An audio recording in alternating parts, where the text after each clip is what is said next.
Hello, we're live. Let me just adjust my lights and camera. Me. Yes, there we go.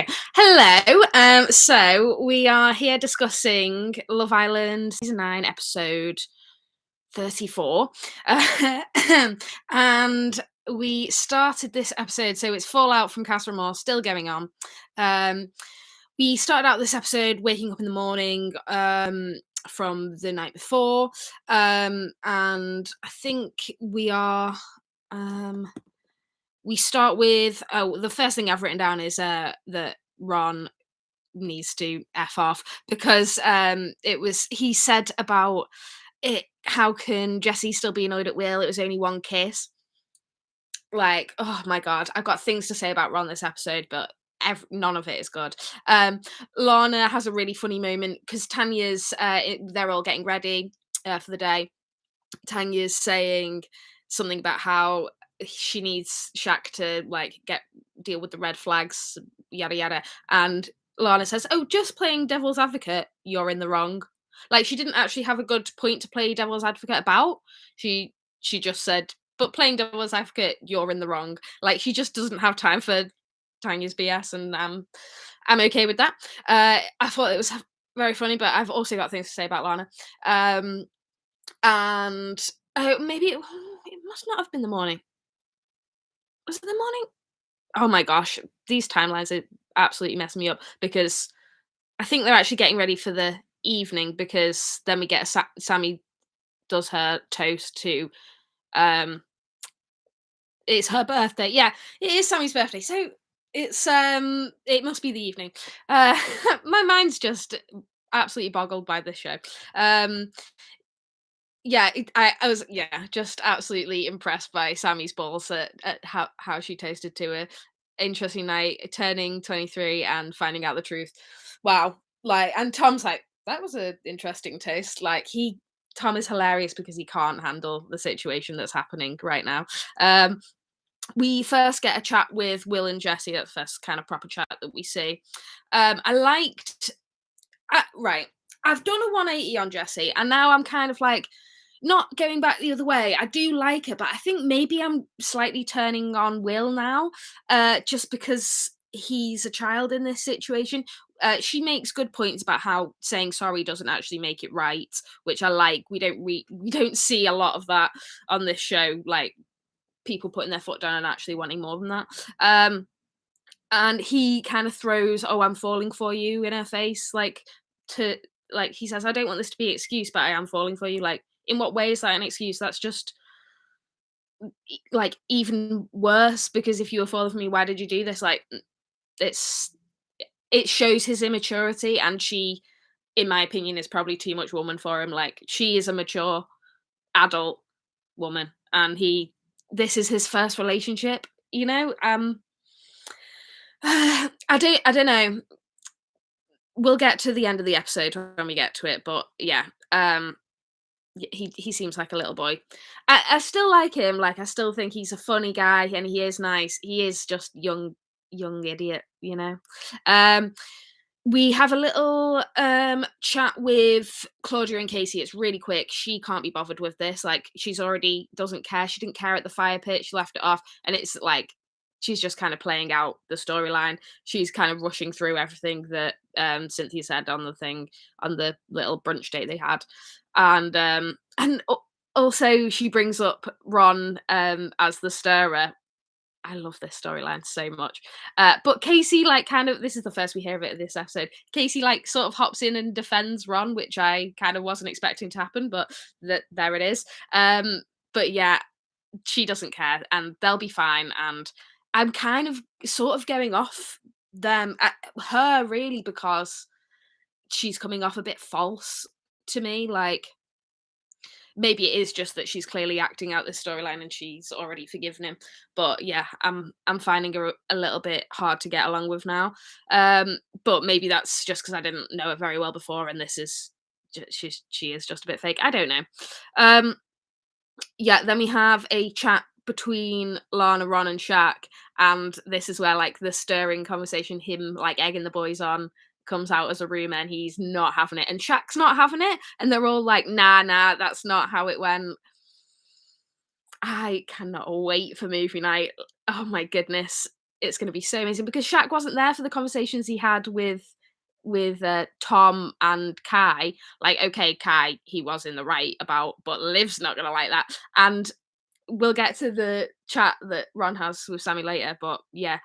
Um Sammy and Tom have a chat. He cannot handle that his actions have consequences. That's like really what I'm getting from this conversation. Like, this is the first time he's really being confronted with that, and we've seen him kind of try and weasel his way out of it in like the early weeks of this show and of his actions having consequences. And now Sammy is clearly like trying to put a foot down and show him how, because at this point in the competition, he actually cares about the person he's coupled up with and doesn't want to hurt her feelings, supposedly. So he actually cares about the consequences of his actions more.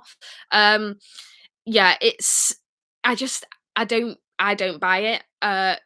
Particularly, I think he's not fully comprehending it, but maybe that's just the blank look in his eyes, and that's what I'm seeing. Um, and I wrote this halfway through the episode. She'll go back with him. She clearly does like him, but yeah, he just I didn't really feel like he was getting it. And then when they're like in the evening getting ready for bed, he says, "Oh, I've said everything I want to say. Like, I hope she forgives me." And it's like, dude, if you've said everything you want to say, what you've said is nothing. You've literally basically said nothing. She said, "You said I'm in the wrong and I'll take responsibility for it." That's not actually like breaking it down, like how you've hurt two people and how exactly you did that and why that you understand that that's hurtful, and actually the reasons. Like, you haven't actually said anything, so the fact that you're saying I've said everything I want to say just means you have nothing to say. And for that reason, Tom, I'm out. But no, I like them as a couple because I can tell that they are both genuinely into each other. And I really like Sammy, but yeah, I'm still struggling with Tom, really. Yeah, now we get to that chat that Ron had with Sammy, and he's like trying to be a good mate to Tom and basically tell her to sort of forget it. And but he says in it, "Oh, I said to him, if you didn't go back with Sammy, you're a fool." Ron, like, this is why we need movie like to happen, but I hope they do take some time over it, because uh we should save it for the boring weeks. But ha- we have footage of you saying, like, Sammy's like the type of girl who's going to have loads of attention, and how she's not going to bring someone back. You'd be a fool not to bring Lydia back because you're leaving yourself vulnerable. That's what you said, Ron. But in this conversation with Sammy, you're saying, "No, I said he was a fool to not go back with you, Sammy." Like, it's gonna come out. And to be honest, I love that Ron's done this. I absolutely love it, because I think hopefully it means he can't win. I don't think the British public is gonna vote confirm liar to win. I mean, we did see it with Millie and Liam. I do have to remind myself of that. But I can't see it happening. I just really hope it doesn't happen with Ron, because this is really blatant and he's going to get called out and just be unpopular in the villa. I hope. Uh, that's my vendetta against Ron, though. Then we have nighttime, and we see Liv having a kiss with Max in bed, and Will has his Chris Hughes moment of lying awake in bed. Then in the morning we have a split boys chat. I think the girls were split as well, but we only saw some of it. I'm not sure. But yeah, we had a split boys chat, which I thought was strange. It was Tom and Will with the two new guys, Max and Martin, and then the rest of the guys were somewhere else. It was a bit, I don't know. That's not how we've seen the group split before as well. So yeah, I'm not sure about that. But it was going over things that we've all heard before. In the in the boys' chat. But the girls' chat, we have a conversation. A few people are there. Liv, I think Sammy, Lana, and Sanam, maybe some others are there. And but Liv is just such a passive aggressive bitch to Sanam. Like the stuff she's saying about how Kai seems different. He's a bit quieter and more awkward. First of all, he's more awkward about around you, Liv, because he hates you now. Um, Second of all, why is it your place to say that? What do you care? Third of all, why say that in front of Sanam? That's clearly a dig saying you make it since he's been with you, he's quiet and uncomfortable. And fourth of all, it's you're making it about yourself again. She says, I'll go chat to him today, maybe that'll help. She's so big-headed and arrogant and like self-involved. She literally just thinks the world revolves around her and everybody's emotions are just because of her actions. Like, oh, this girl is really trying me. I just can't stand her. And in some ways I'm like uh wanting things to play out a bit more before we have any votes or recouplings, but in another way, I want a vote as soon as possible so we can get Liv out and show her at least in the bottom and Kai and Sanam not be, and just show her that she's absolutely full of shit. Oh my goodness. Yeah. I just saw red in that conversation. We see a little chat with Shaq and Tanya while she's in the pool, and he just comes up kind of chill and says, look, I don't like seeing you upset. Like, you can talk to me around the villa and I don't want things to be awkward. Like, I want to see you happy. And he's like squatting down next to the pool while she's in it looking up at him. And he clearly is desperate for some physical contact with her because like he first of all like begs to see her smile, and then when she kind of doesn't, he before he walks away literally just reaches out and touches her before he walks away. Like, this man is confident and knows what he's doing. He knew that that was gonna send her crazy. Like, of course, it would. And she literally starts crying to the girls that she won the shack back. So that's like set up in this episode, and we're going to see it happen over the next few episodes that they're going to end up back together. And we see a chat a bit later on with her and Martin, and she's just so aggressive, like not aggressive, but really quick to be rude to him. Like, he's quite rightly sensing that something's not quite right. He says she's been a bit distant that day, and she's like, "No, it's because I'm half with you, half with Shaq." It's like, yeah, that's exactly what he's annoyed about. Like, when you're in Casamore, you were all for him, and now it's half and half. He's clearly sensing that and wanted to say it, so there's no need to be angry at him for pointing that out. Like, he's got every right to. Yeah, she was just yeah, not my favorite this episode. I do feel for her because it's clear that she is just into Shaq, and that's fine, but she's done too much, she's done too much now. We have Liv and Max have a little bitch session. She literally sits down and goes, "So what do you think of the other couples?" Like, okay, that's who you are. But I actually kind of thought he was kind of good for her and like not challenged her opinions, but just like asked the right questions, like to draw out of her and make her explain her points without him actually saying anything too bad. I thought he was pretty straight up with her, and she said all the nasty things she wanted to say, and he was like, okay, cool. So fair enough. Like, maybe they are a good match. Then but she does say something. She like brings up the Kai thing and how she thinks he just coupled up with Sanam to stay safe. It's like, why say that to the guy that you're now in a couple with? Her math is not mathing. Like, don't get that girl. But then we get a conversation with Kai and Sanam, and who'd have thought I actually really like Kai now? Like, I think he's completely in the right. I think maybe he's a little bit too aggy about it in the fact that he's like, no, I will walk out of this villa before I apologize to Liv. But his reasoning is 100% sound. He owes her nothing. she's reacted like an absolute loon, and I think fair enough. Like, I would be the Sanam in this conversation being like, "Oh, well, we all live in a villa together, so it would be nice if we could, smooth things over." Because I think that's the kind of person I am. But I really like Kai for sticking to his principles and saying, "No, I know that I've not done anything that I need to apologize for, and so I'm not going to apologize." And yeah, absolutely fair enough. And I probably will vote for them when I get the chance.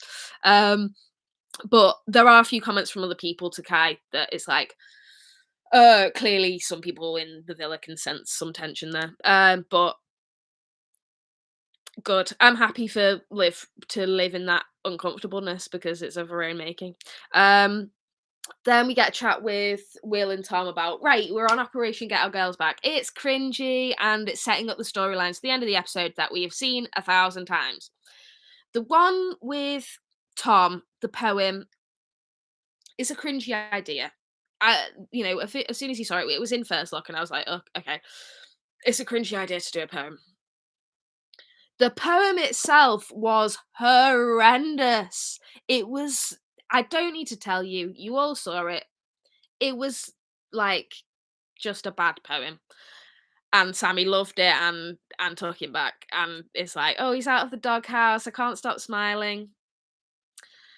Uh he wasn't as nervous reading it as I thought he would be, to be fair. Like, he's clearly got some stones, but it I hated it. I just hated it. And it is kind of just a anticlimax for the Sammy Tom storyline because I really like Sammy. This clearly was a big deal for her to get over, and it just took a little. Just it was just so awful. Um, the other one is what Will wants to do for Jesse. This is a sweeter idea, marginally less cringy. It is kind of a hunt the slipper, as Chris and Dave would say, but done in a slightly different way that we haven't quite seen it done in exactly this way before, and I think it was actually sweet. The thing I want to say about it though is that it was Lana PR. She literally had that. I mean, both of them, Tom and Will, were both prompted by producers to do both of these things. And probably Lana was prompted by producers to get involved as well. But it is clearly like she sat in the beach hut saying, "Oh, I'm playing Cupid a little bit with Will and Jesse," and it's just to make us like Lana more. I, I'm so not here for Will and Lana that I can't see anything but cynicism in that. But yeah, I'm just over them. That we get to the actual thing of him taking her up on the terrace and getting everyone to shout. We've not seen it exactly like that before, and it was sweet. It was a nice moment, and it was good TV. Again, it's a little bit of an anticlimax for their story, but less so than the Tom and Sammy thing. So it was a good end to the episode. I'm not sure if they're my winners. I'm just not sure, guys. At the moment, as I said, I'm voting for Kai and Sanam just to prove a point and because I like Kai now. And that chat that they had on the daybed when she was asking him to apologize and he was saying no was the real, like, that seemed like a real relationship to me.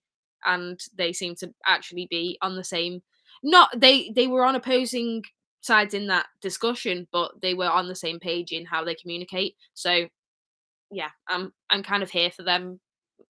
I just can't believe I'm saying this about Kai. I just hated him for like 3 weeks because he was so dull. But uh, Liv has really shot herself in the foot by just making him look good and herself look bad.